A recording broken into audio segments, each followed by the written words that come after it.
Ever wonder why some sentences just, click and others sound off? Yeah, like nails on a chalkboard sometimes. Exactly. Yeah. So today on the deep dive, we're really getting into the weeds of language, specifically minimalist syntax. Mm-hmm. We're focusing on this operation called agree and how feature checking works. It sounds technical, but it's actually fundamental. Right. It's like the hidden scaffolding, maybe, the rules that make sentences hang together properly, how the different bits talk to each other. And that's a good way to put it. Our sources really dig into the why behind it all. Okay, so let's start there. This agree operation. Yeah. What is it, basically? Well, at its core, it's a mechanism. It establishes a relationship, a kind of link between different elements in a sentence. Like subject-verb agreement. That's the classic example, isn't it? Precisely. That's agree in action. It's that silent handshake between, say, the subject and the verb, ensuring they match up. So the dog barks, not the dog bark. That feeling of rightness comes from agree. Yeah. And this is all about features. Exactly. Features are key. Things like number singular or plural or person first, second, third, gender too in some languages. Yeah. Agree is the process where these features get valued, matched up. So barks has a third person singular feature. Right. And it needs to find or agree with a subject like the dog that also has that feature. Okay. Now, the sources mention uninterpretable features. That sounds weird, features that can't be interpreted. Why have them? Yeah, it seems counterintuitive, doesn't it? But think of them as purely grammatical requirements. They don't really add to the core meaning you understand. So they're not about meaning, they're about grammar working correctly, like little check boxes. That's a great way to think about it. They're like tags that the grammar needs to see and check off for the sentence to be valid. They basically drive the agree operation. Huh. Once agree happens, once that match is found, these uninterpretable features are sort of deleted, checked off the list. Wow. So these grammatical ghosts are actually running the show behind the scenes. Okay, and this idea of probing, one part is looking for another. Correct. Generally, it works top-down. A higher element in the sentence structure, we call it the probe.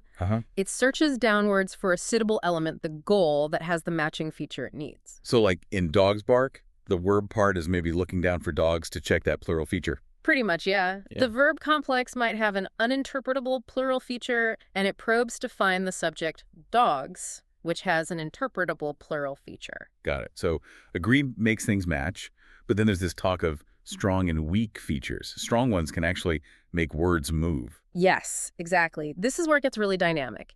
If a probe has a strong, uninterpretable feature, it's not enough to just find the goal. It basically forces the goal to move closer to it in the structure. It's like a stronger pull. Whoa, okay. So movement in sentences isn't random. It can be triggered by these feature requirements. That's a key idea in minimalism, yeah.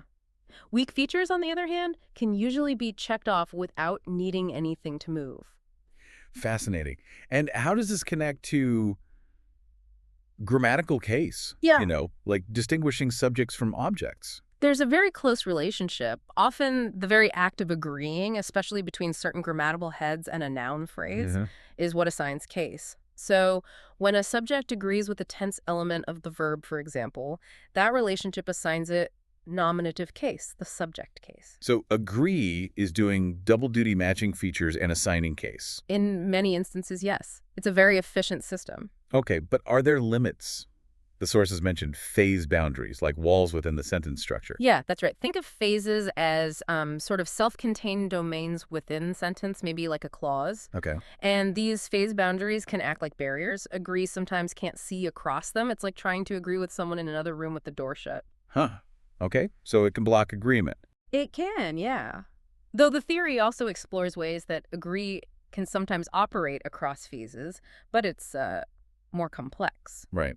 And what if the probe just can't find a match? Does the sentence just fail? Or is that where default agreement comes in? Exactly the latter. If a probe searches and doesn't find a goal with the right features, or maybe agreement is blocked for some reason, the system might result to a default form. Right. Often this looks like third-person singular agreement. It's like a grammatical fallback, a default setting. Makes sense. Like a failsafe. Now, this whole system, it's not the same in every language. Oh, definitely not. That's one of the most interesting parts. Well, the basic agree operation might be universal. The specific features languages use, which ones are interpretable or uninterpretable, which ones are strong or weak, that varies hugely. So, like, The agreement patterns we see in English are just one possibility out of many. Absolutely. You see incredible diversity.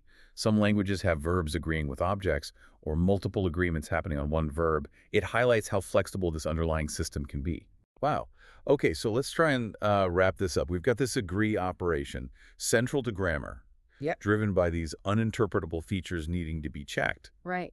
Probes, usually higher up, look for goals lower down. And strong features can trigger movement. Agree is linked to case assignment.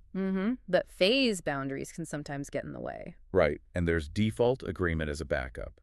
And crucially, the details vary a lot across languages. You've got it. It's a framework that helps us understand those grammatical links that just feel automatic when we speak. So for you listening, maybe next time you're talking or writing, just notice that automatic agreement, subject, verb, pronoun, antecedent. Yeah, it happens without us thinking. And consider that beneath that surface, there might be this whole complex computational dance happening, like we've just sketched out.